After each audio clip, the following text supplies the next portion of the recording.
osebni in pa karierni razvoj. Nekaj, kar je prilagojeno in pa tailorirano za vsakega posameznika. Zakaj to imamo? Zato, ker se je večkrat pojavil v podjetju, da so imeli sodelavci željo po novem znanju, predvsem zato, ker smo spoznali, da določena področja se lahko še dodatno izboljšamo. In seveda, s tem, ko posamezniki, sodelavci rastejo, s tem raste tudi podjetje. Smo imeli vsakem izmed sodelavcem krajši, temu rečemo onboarding meeting. Boš imela, se pravi, bo določena neka smer in boš imela določene taske, ki jih pač moraš opraviti. Vse skupaj, center vsega tega je znotraj Asane. Sam program je razdeljen na mandatory zadeve, pa na priporočljive zadeve. Tisto, kar je označeno za rdečo, tisto je nekaj, kar moraš. Če sama naletiš na kak kurs ali pa nekaj, kar bi rada, prideš do mene, si posvetuješ, dodala sem noter.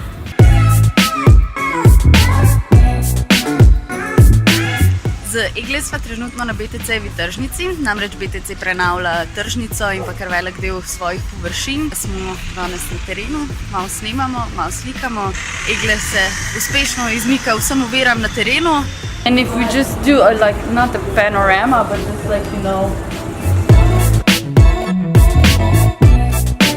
Hey Egle, can you explain what kind of settings do you put here? 16 aperture and ISO is auto because it's like the lowest you can get. Since we're in shade and everything in the background is so sunny, you won't avoid this burning in the background.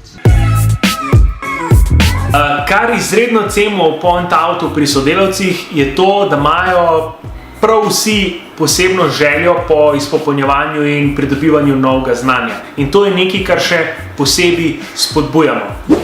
Moj načrt je sestavljen predvsem iz materialov o družbenih omrežjih in o copywritingu. Management ekipe, torej nekega ekipnega dela in pa vodenja, hkrati pa tudi kar se tiče projektnega managementa, da lahko pač tudi na tem vidiku veliko gradim na svojih veščinah. My personal plan also consists of videos, articles, online courses about video production and animation, editing, audio recording, color correction, things like that. When Zoran finds something useful, he adds it. I think 2 weeks ago, he added something about Instagram hashtags.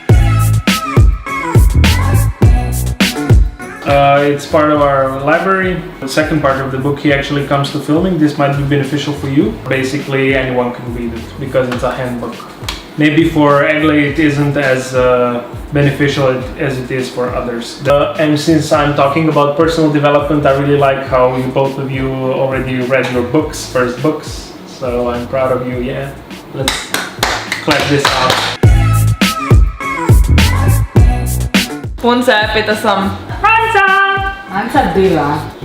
Kam se damo? Kaj pa delamo? Ja, boomerang.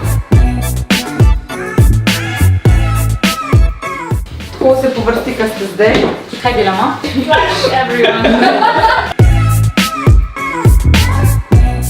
Imam nekaj online kursov, ki jih načrtujem začeti delati v naslednjem mesecu oziroma v tem času.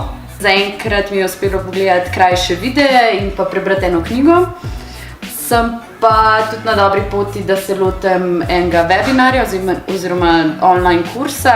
Kdo je najbolj aktiven pri personal in career developmentu? To je v bistvu ful težko vprašanje. Po prvih 2-3 tednih bi rekel Manca, takoj verjetno Vika Egle. Zdaj pa moram reči, da me kar vsak dan, vsak mal preseneti. Danes je Minela prišla nazaj s knjigo, da jo je prebrala, do katere smo si zadali cilj, da jo prebere do 30. septembra. Vika je povedala, da je knjigo prebrala v enem dnevu.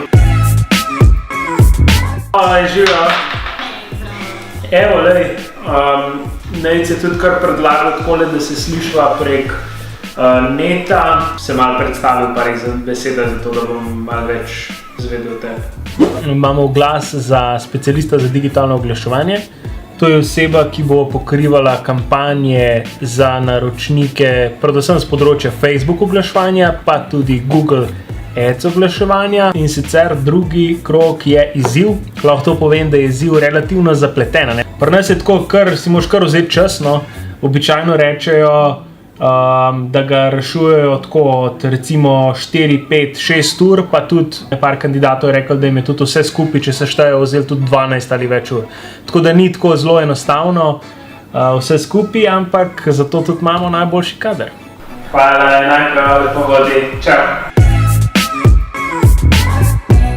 Napredek se bo sigurno pokazal na nek srednjeročen rok, so pa sigurno tudi učinki na kratkoročen rok. Moj načrt je vključeval tudi en video, govori pa o 6 principih, s katerimi lahko smo bolj učinkoviti pri svojem delu in seveda potem tudi v zasebnem življenju. Zelo zanimiva v bistvu sta mi 2, ki jih lahko v bistvu kar takoj vsak uporabi pri načrtovanju svojega časa. In sicer eden je ta, da je najboljše težje naloge načrtovati, da jih pač oddelaš čim bolj zgodaj zjutraj, zaradi tega, ker bolj kot se dan približuje popoldnevu, bolj smo utrujeni zaradi sprejemanja odločitev. Drug pa pravi, da večji kos naloge, kot boš opravil naenkrat, lažje bo, ker če v bistvu nalogo razdeliš na več manjših nalogic in jo opravljaš v bolj prekinjeno, v bistvu za to porabiš več časa in energije.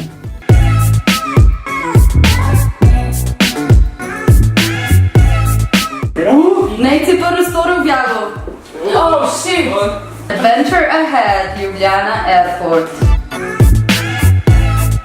Look at the two brothers.